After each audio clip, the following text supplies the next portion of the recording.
So, you've just announced a really unpopular decision. A change is about to happen and no one is thrilled about it. And then it happens.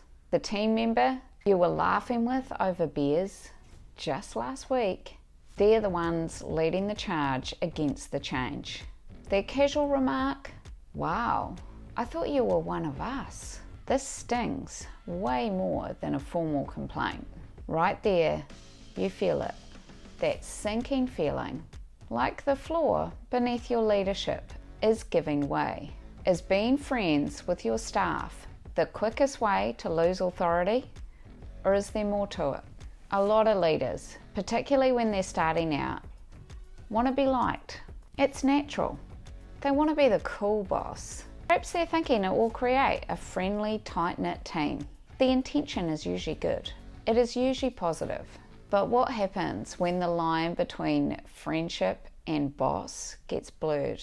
While connecting with your team and showing empathy are really key, chasing friendship with the people that are reporting to you, that can be a total minefield. Picture this. Alex is a leader. Alex loves being part of the gang. Office parties, Alex is always there to the end. Inside jokes, Alex is leading them. The team space is always filled with laughter, and on the surface, morale looks fantastic. Alex thinks this easygoing vibe is a massive plus, building loyalty and making it easy for people to talk to Alex. Team members feel comfortable, like Alex is approachable, and maybe they really are willing to go the extra mile for Alex. Honestly, it's doing wonders for engagement. Who doesn't like a friendly workplace? The appeal is obvious, right? Who wouldn't want to lead a team where it feels like you're engaging with a bunch of friends every day? If people like you as a friend, they're going to like you as a leader.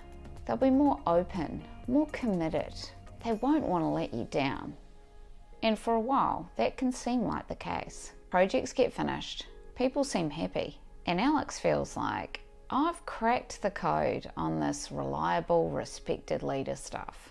There's a sense of belonging, and that old school stuffy hierarchy just fades away. Alex might even bring up studies that show that a friendly workplace increases morale and productivity. But here's the catch. If this relaxed vibe isn't built on mutual respect and clear roles, it can slowly eat away at the authority that Alex needs to actually lead and be listened to when things get tough. That initial easiness can hide some problems that are bound to pop up when the pressure mounts. The first test doesn't usually show up as some huge crisis. It's more a string of small, awkward moments. An underperforming team member who also happens to be a friend in the group. They need some pretty direct feedback. Alex hesitates. Giving tough criticism to a friend, it feels a bit weird, like stabbing them in the back. This struggle to have those first tough conversations is often one of the first red flags. So Alex might water down the feedback a little bit, or just put it off, hoping that it will resolve itself. Spoiler alert, it won't. Then an awesome new project lands. Alex, trying to be fair, gives it to the person who is the most qualified. But a couple of friends on the team make their disappointment well known. Perhaps with a loaded comment like, "Oh, I thought we were tighter than that."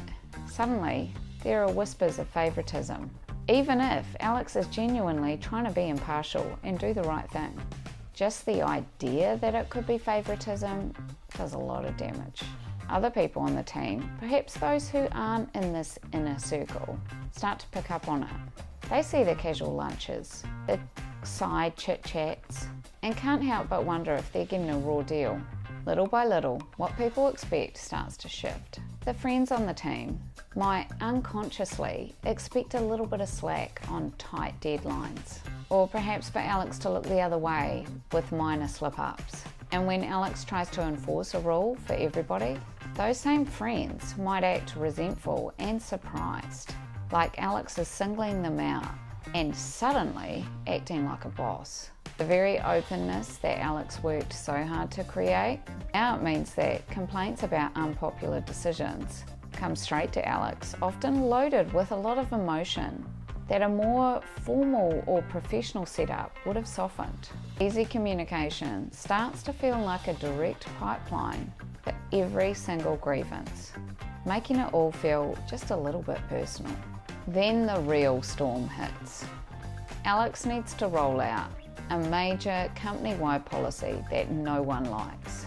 Maybe it's budget cuts, a team shake-up, or some new performance metric that's making everyone upset. This is when Alex really needs that leadership authority. But when Alex explains a new policy, the reaction from the friends isn't just disagreement, it feels like personal betrayal. How could you do this to us, one might ask? And that emphasis on you just screams, you broke our personal friendship pact. Trying to explain the why behind it is met with emotional arguments, accusations of not having their backs anymore, or you've changed. That professional boundary, the one that leaders are supposed to have in place so that everyone treats them with respect, even when they don't like what is happening or what's been said, it's not there. Instead of guiding a team through a difficult change, Alex is stuck arguing with a bunch of unhappy friends. Alex has lost control. The authority needed to actually make the change is shot, because it's incredibly hard to tell people that you've treated as equals and friends that you need to do this now. Productivity can then tank as people who felt like they were special friends no longer feel like they need to put everything into what Alex is trying to achieve. They feel betrayed, they feel resentful, they feel hurt. So they're not going to try. The accountability, that'll start to drop too. If a friend drops the ball, Alex is caught in a difficult spot. Deal with it professionally and risk the friendship, or let it go and undermine the team's standards and the fairness for everyone else. The emotional toll on Alex becomes huge. Constantly torn between being a good boss and being a good friend. The open defiance from former friends sends a crystal clear message to the rest of the team. Alex, his decisions, his leadership are up for debate. You can argue, you can push back. This is that crumbling dynamic, breaking down in real time, where leadership authority isn't just being actively questioned, it's falling apart. Have you ever seen a leader struggle with these blurry lines? Maybe you're trying to walk this tightrope yourself right now. If so, there are more videos to come on this particular topic, so make sure you subscribe so you don't miss out. But why does everything seem to blow up when leaders try too hard to be a friend to everyone? It really comes down to a basic clash. What friendship is all about versus what leadership actually requires. Friendship, that's built on two individuals, equal give and take, having each other's back. Leadership, though, naturally comes with a power indifference. It means you have to make unbiased decisions, assess how people are doing, and sometimes make unpopular calls that no one likes, that are for the benefit of the company.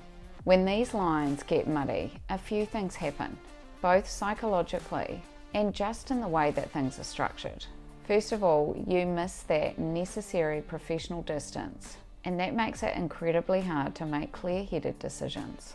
Your judgment can get fuzzy because if you personally like somebody as a friend, you may unintentionally play favourites, or, and this can happen too, you may be harder on those that you consider your friends or your favourites, just to show everybody that you're not considering them favourites.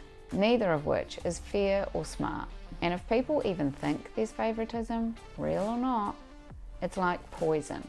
It stirs up resentment, kills trust with the rest of your team, and can create cliques and unhealthy competition.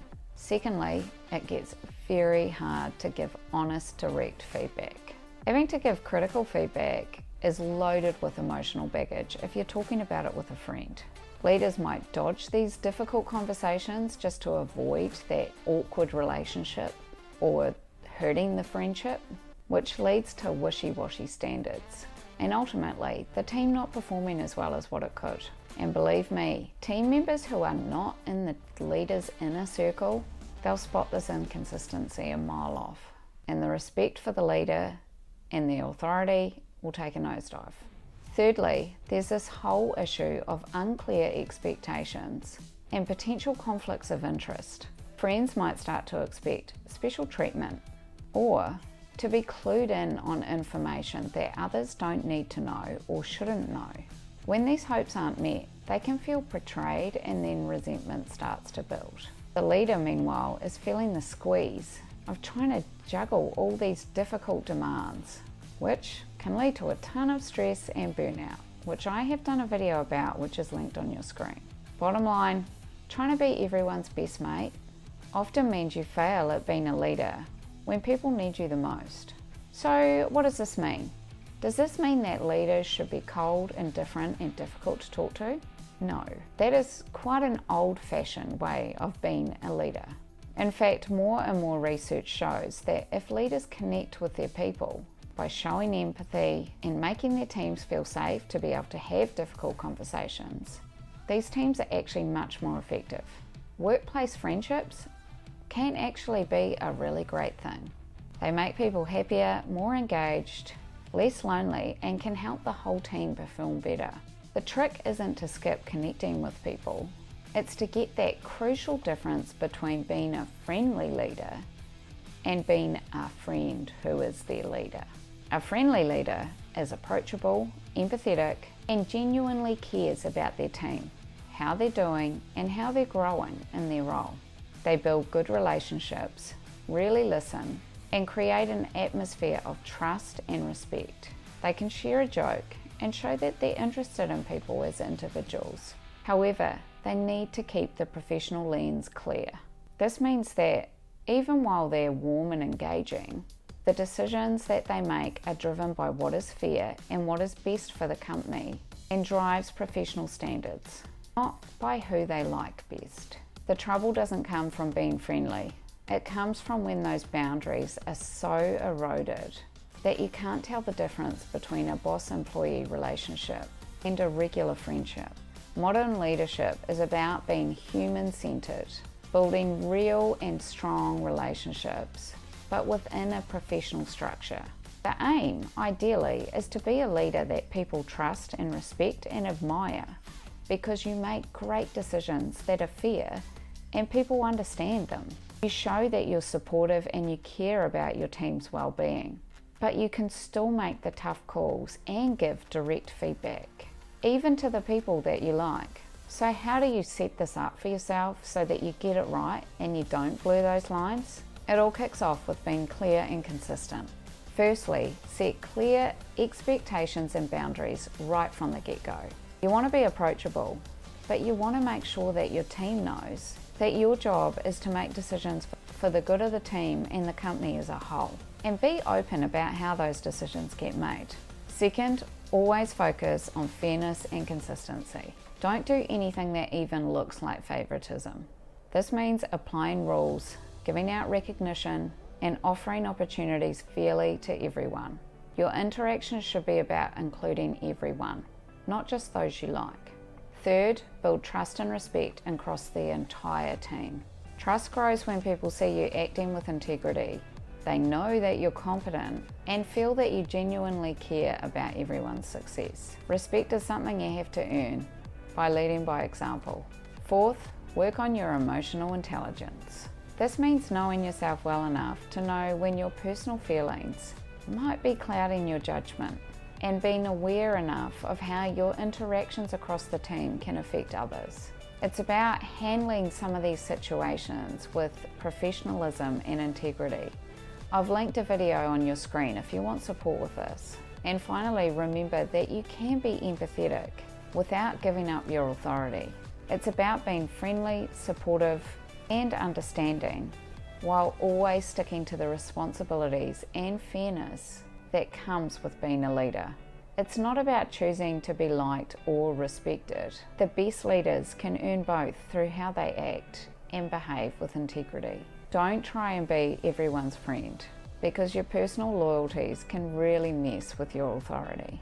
It's a fine line to walk, and sometimes it feels a lot easier to just be friends with everybody, rather than have these tough conversations or professional boundaries.